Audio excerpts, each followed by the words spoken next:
Hai guys, kembali lagi di Kritis, kumpulan riwayat mistis.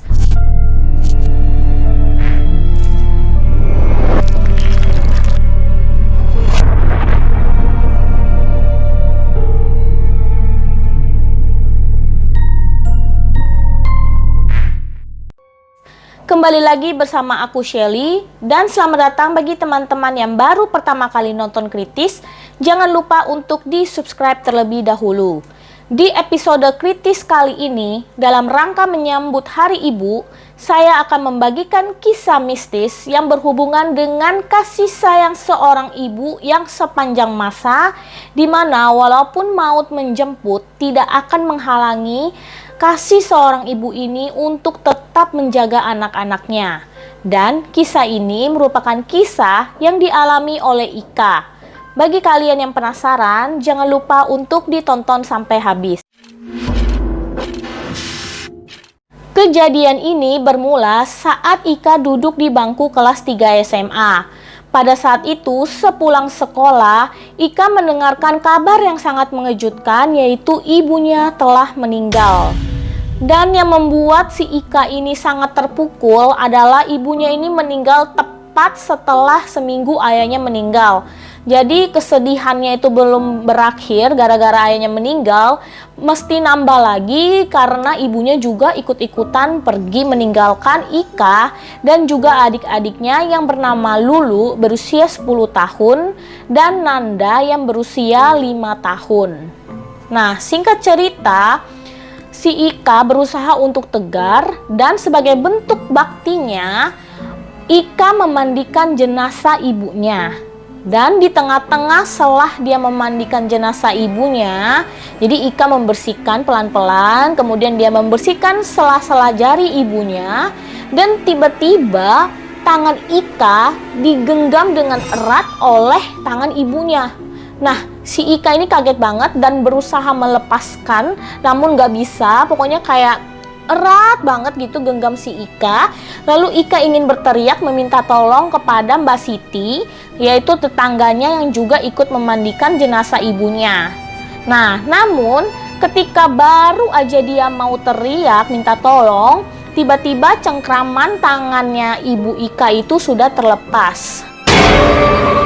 Nah, kemudian si Ika berpikir, mungkin ini karena aku terlalu sedih dan terlalu terpukul jadinya berhalusinasi.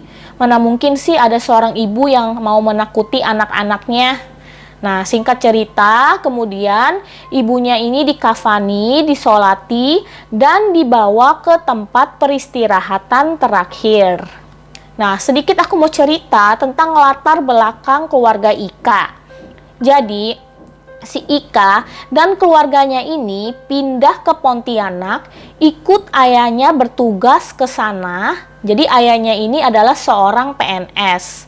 Nah, semenjak pindah, ibunya si Ika ini tidak pernah pulang ke keluarganya karena dengan alasan bahwa gaji ayahnya itu kan tidak terlalu tinggi dan kebutuhan hidup dari keluarga mereka juga banyak. Makanya ibunya memutuskan untuk tidak pernah pulang, namun menghemat biaya untuk kebutuhan anak-anaknya kelak. Nah, sedangkan ayahnya si Ika ini punya keluarga di Pontianak, namun keluarganya ini mempunyai hubungan yang kurang baik terhadap ayahnya si Ika. Nah, lanjut ke ceritanya. Jadi setelah diantarkan ke tempat peristirahatan terakhir, kemudian mereka berdoa dan Ika berusaha untuk tegar agar adik-adiknya juga tidak ikutan lebih sedih lagi.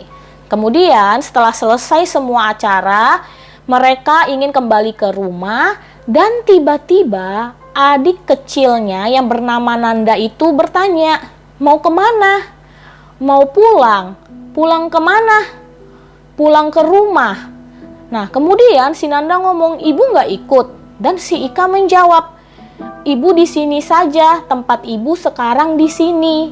Nah, si Nanda yang masih kecil merengek minta ibunya untuk ikut mereka pulang ke rumah.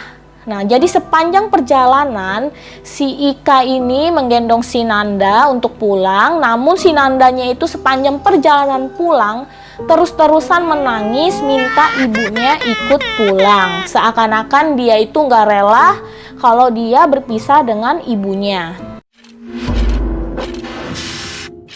Kemudian Pak Ahmad yang merupakan suami dari Bu Siti mengajak Ika dan adik-adiknya untuk menginap di rumah mereka agar mereka tidak kesepian. Tetapi si Ika menolak karena tidak mau merepotkan mereka. Dan sebagai gantinya, Bu Siti lah yang menginap di rumah Ika dan Ika setuju. Nah, kemudian pada malam harinya, Ika dan adik-adiknya tidur di kamar Ika dan sepanjang malam Nanda terus-terusan rewel minta ketemu dengan ibunya. Kemudian si Ika dengan sabar memberikan pemahaman kepada Nanda bahwa ibunya sudah tidak ada di sini, namun Nandanya tidak mau dengar dan malah semakin rewel. Dan pada akhirnya dengan sangat terpaksa si Ika ini harus berbohong kepada Nanda dan bilang kepada Nanda, "Iya, ibu lagi ada urusan. Setelah urusan ibu selesai, ibu akan pulang." Nah, setelah mendengar itu, barulah si Nanda bisa tenang dan tidur. Keesokan paginya, Ika bangunnya agak telat dan dia mendengar di ruang tengah bahwa adiknya si Nanda ini sedang bermain dengan riang. Kemudian keluarlah Ika dan melihat bahwa si Nanda ini udah rapi, jadi kayak udah mandi, semuanya udah beres dan sedang bermain pesawat sendiri. Nah, kemudian si Ika bertanya kepada adiknya, "Nanda, tadi Nanda mandi sama Bu Siti ya?" Kemudian si Nanda menjawab, "Enggak, tadi Nanda mandi sama ibu." Kaget dong si Ika, "Hah, sama ibu? Ibu kan udah tiada." Namun si Ika mikir lagi, enggak lah, mungkin si Nanda ini saking rindu dengan ibunya, jadi dia berpikir bahwa Bu Siti itu adalah ibu mereka. Nah, kemudian si Ika ini mengambil HP-nya dengan maksud untuk SMS ke Bu Siti untuk bertanya. Baru aja dia mau SMS, tiba-tiba ada SMS masuk dari Bu Siti yang mengatakan bahwa Ibu Siti ini pulang lebih awal karena mendapat kabar bahwa anaknya itu sakit. Nah, si Ika ini tiba-tiba bingung dong, terus yang mandiin Nanda itu siapa? Nah, di tengah kebingungannya ini, tiba-tiba si Nanda ngomong, Kak Ika, ibu sudah pergi." "Kapan ibu pergi?" "Ibu tadi pergi, terbang, bagus." Langsung si Ika bulu kuduknya semua berdiri. Nah, dan kemudian si Ika mikir lagi, enggak lah, mungkin adiknya ini si Nanda benar-benar sangat rindu kepada ibunya sehingga berhalusinasi. Pada malam kedua, yaitu malam tanpa ibunya, seperti malam kemarin, Nanda terus-terusan merengek minta tidur dengan ibunya. Dan akhirnya Ika mau nggak mau menuruti kemauan dari adiknya ini. Kemudian si Ika mengajak Lulu, namun si Lulu nggak mau ikut tidur di kamar orang tuanya karena merasa takut. Lalu si Ika tanya, "Kamu takut apa?" Dan si Lulu menjawab, "Kata teman Lulu, kalau orang baru meninggal akan menjadi hantu, makanya Lulu takut." Nah, akhirnya Ika tidak memaksa dan hanya mengajak si Nanda untuk pergi ke kamar orang tuanya.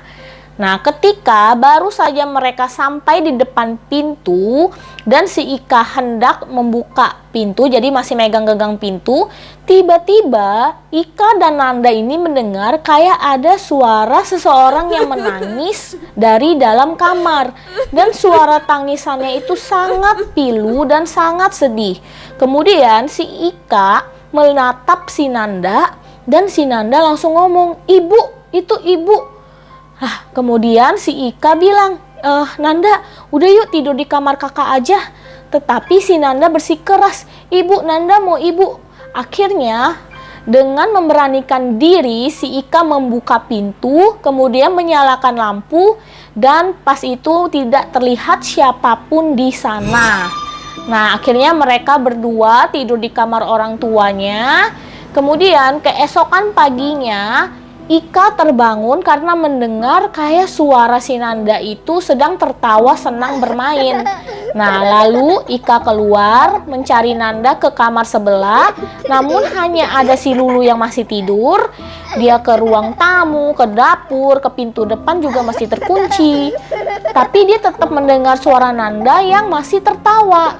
Nah, lalu si Ika ini pelan-pelan mulai mencari sumber suara si Nanda itu dan menemukan si Nanda ternyata ada di dalam lemari. Dan ketika dibuka, si Nanda itu ngomong ke si Ika, "Nanda tadi habis main sama ibu." Lalu kagetlah si Ika dan langsung cepat-cepat menggendong adiknya ini kembali ke kamarnya.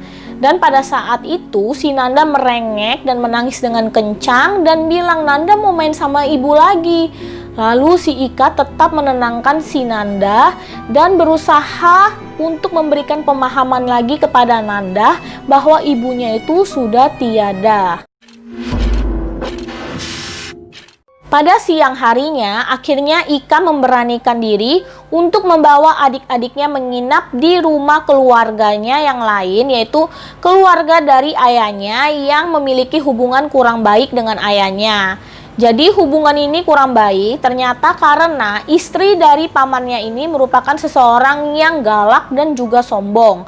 Namun karena hal-hal yang terus aneh di rumahnya berturut-turut, akhirnya Ika mau gak mau memberanikan diri untuk membawa adik-adiknya menginap di rumah pamannya tersebut.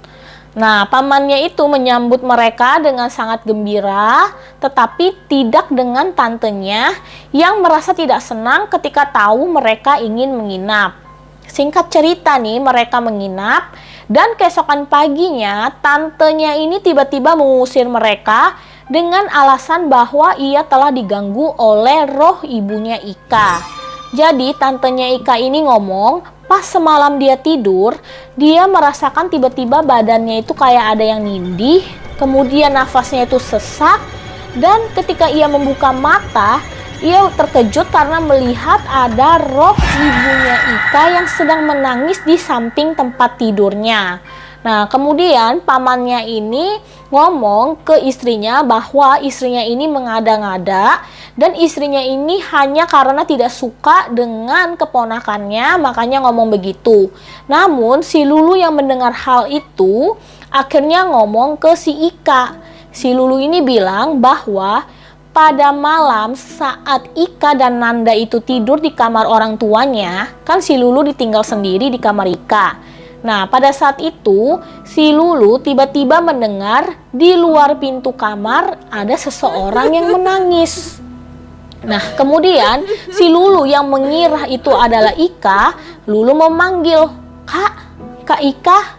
Namun tidak ada jawaban dan Lulu semakin mendekat ke arah pintu dan mendengar bahwa suara tangisan itu bukan suara si Ika. Lalu si Lulu ini berusaha untuk kayak berani dan tiba-tiba dia mendengar dari luar pintu ada suara ibunya yang ngomong, Lulu sudah makan. Ibu masakin ya buat Lulu. Lulu yang panik langsung ngomong, ibu pergi saja. Lalu si Lulu lari dan menarik selimut, kemudian berusaha untuk berani dan tidak memperdulikan suara ibunya yang terus memanggil. Dan ibunya ngomong, ibu sudah pulang Lu.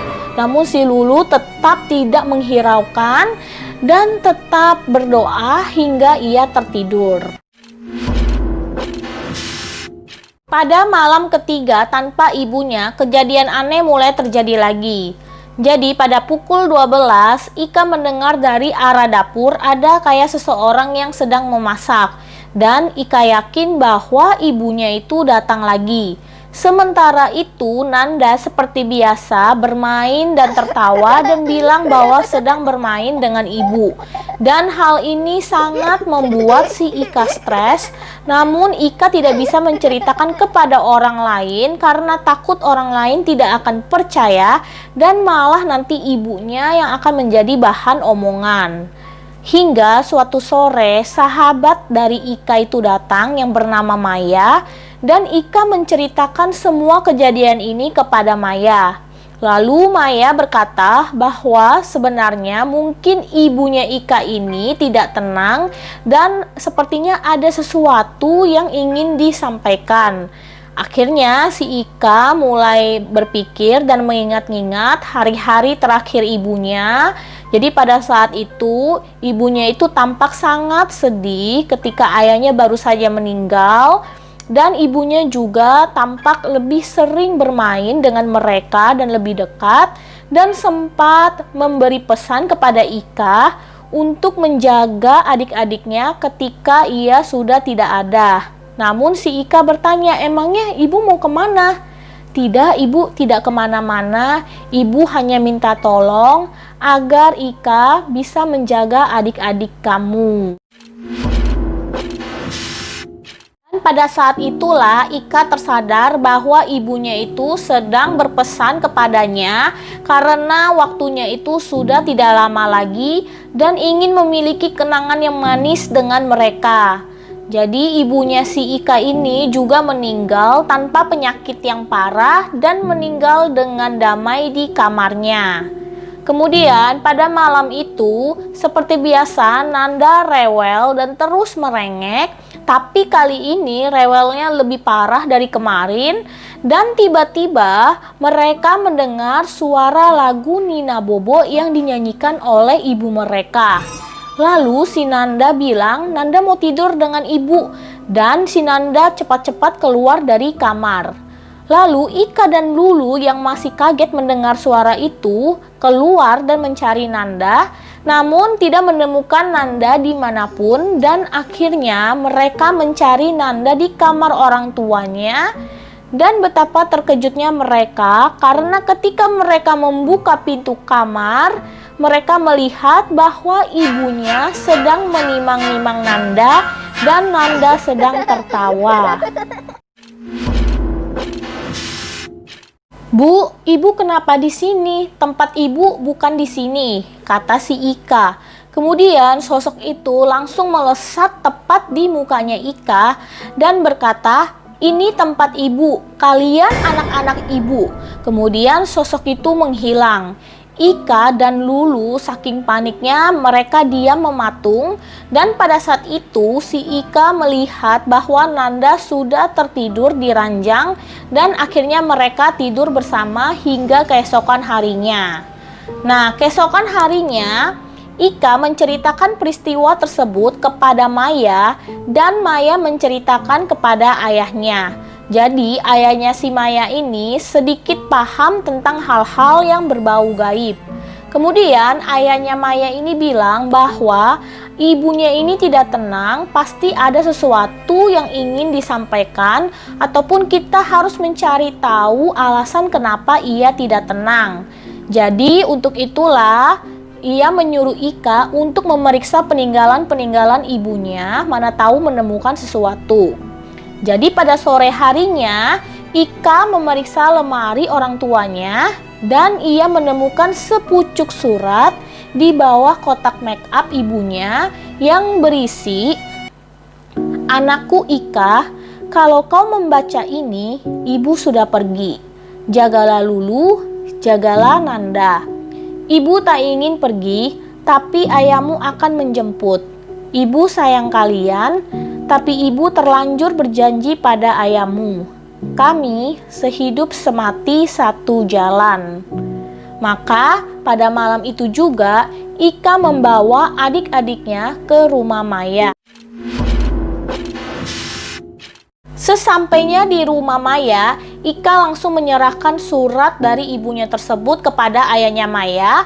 Dan ayahnya Maya bilang bahwa ibunya ini telah sumpah sehidup semati dengan ayahnya. Jadi pasangan yang telah melakukan sumpah ini biasanya jarak meninggalnya itu dalam waktu yang dekat. Jadi begitu ayahnya Ika meninggal, maka dari itulah ibunya akan menyusul. Namun kelihatannya Ibu Ika menyesal dengan keputusannya tersebut karena melakukan sumpah tersebut.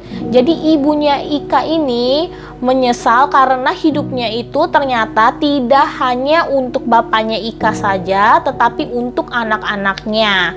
Maka dari itulah ibunya ini tidak bisa tenang karena khawatir dengan anak-anaknya. Dan ayahnya Maya menyarankan agar Ika memanggil ibunya dan berpesan kepada ibunya bahwa Ika dan adik-adiknya bisa hidup tanpa ibunya. Kemudian pada malam ke-7 semenjak kepergian ibunya, Ika memanggil ibunya dan sosok itu pun datang. Dan Ika bilang, Ibu jangan khawatir ya. Ika, Lulu, dan Nanda bisa kok jaga diri baik-baik tanpa ibu. Ibu yang tenang ya di sana. Ika janji akan menjaga Nanda.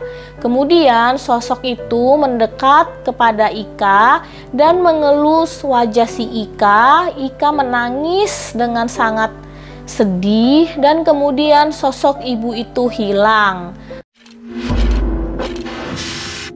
Nah, sekarang si Ika sudah kuliah dan Ika ini bilang bahwa beberapa kali ia juga bisa merasakan ibunya ini masih pulang ke rumah sekedar untuk menengok anak-anaknya, dan si Ika sudah terbiasa jadi udah gak takut lagi.